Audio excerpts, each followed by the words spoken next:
संसद के शीतकालीन सत्र का आज चौथा दिन है। शीतकालीन सत्र 23 दिसंबर तक चलेगा। कोविड के चलते संसद में विशेष इंतजाम भी किए गए हैं। लोकसभा में कल assisted reproductive technology regulation bill 2020 कार्य मंत्रणा समिति के 25वें प्रतिवेदन से सहमति का प्रस्ताव पेश हुआ, तो वहीं राज्यसभा में बांध सुरक्षा बिल 2019 पेश हुआ।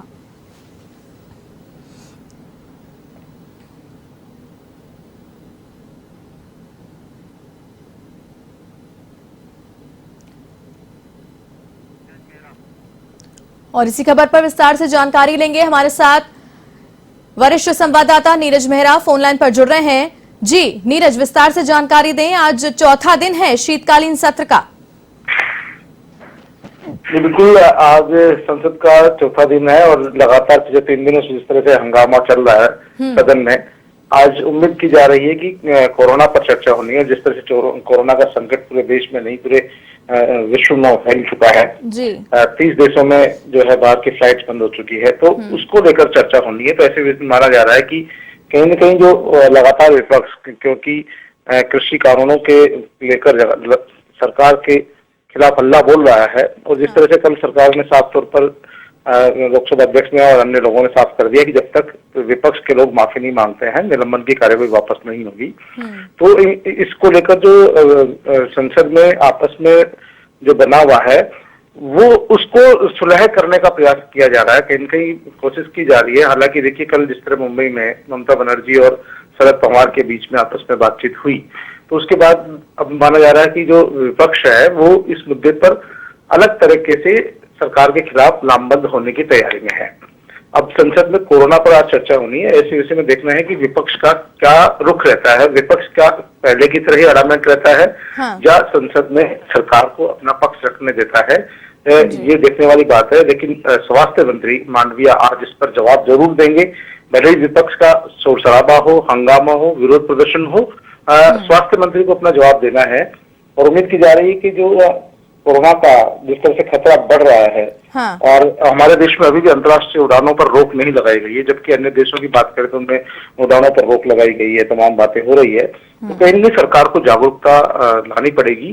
और खासतौर पर जो महाराष्ट्र में, क्योंकि हमारे सभी दूसरे देशों की जो फ्लाइट्स है सबसे ज्यादा महाराष्ट्र में आती है, और पिछली बार भी आपने देखा होगा महाराष्ट्र में सबसे ज्यादा कोरोना का खतरा था।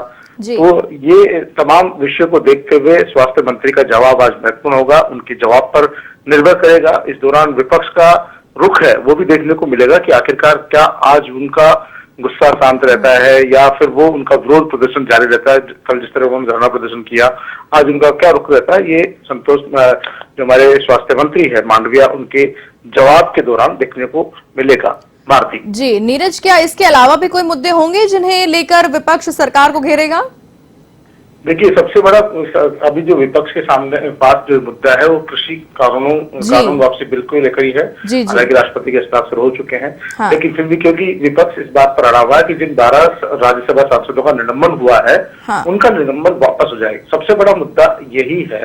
और विपक्ष चाहता है कि बगैर किसी शर्त के, बगैर किसी माफीनामे के इन सभी सदस्यों की बहाली हो जाए। सत्ता पक्ष चाहता है कि जिन लोगों ने संसद में कार्रवाई के दौरान मार्च से हाथापाई की है, वो उस बात के लिए माफी मांगे। सरकार चाहती है विपक्ष माफी मांगे, और विपक्ष चाहता है कि बगैर किसी शर्त के, बगैर किसी माफीनामे के जो 12 सांसद निलंबित हुए हैं उनको वापस लिया जाए, उनको बहाल किया जाए। तो इसी बात पर दोनों जो है अपनी अपनी जगह अड़े हुए हैं। तो उम्मीद की जानी चाहिए, क्योंकि इससे बड़ा, क्योंकि जब विपक्ष ने तय कर रखा है कि जब तक उनकी बहाली नहीं होगी तब तक वो सदन की कार्यवाही का बहिष्कार करेंगे, हंगामा करेंगे। तो ऐसी स्थिति में अब देखना ये कि आज सरकार की तरफ से किस तरह की मान मनोबल होती है या मनाने का प्रयास होता है, क्योंकि ऐसे विषय में भारतीय आपने देखा होगा कि सरकार को ही बड़ा दिल रखना पड़ता है। बिल्कुल तो देखना यह है कि सरकार विपक्ष के सदस्यों को किस तरह से बनाने में कामयाब होता है। जी नीरज, तमाम जानकारी के लिए आपका बहुत बहुत धन्यवाद। तो ये थे वरिष्ठ संवाददाता नीरज मेहरा हमारे साथ फोन लाइन पर जुड़े हुए थे, जिन्होंने बताया कि पूरी तैयारी में विपक्ष है कि किस तरीके से सरकार को घेरा जाए, लेकिन अब ये देखने वाली बात रहेगी कि आगे किस तरीके से सदन की कार्रवाई चलती है।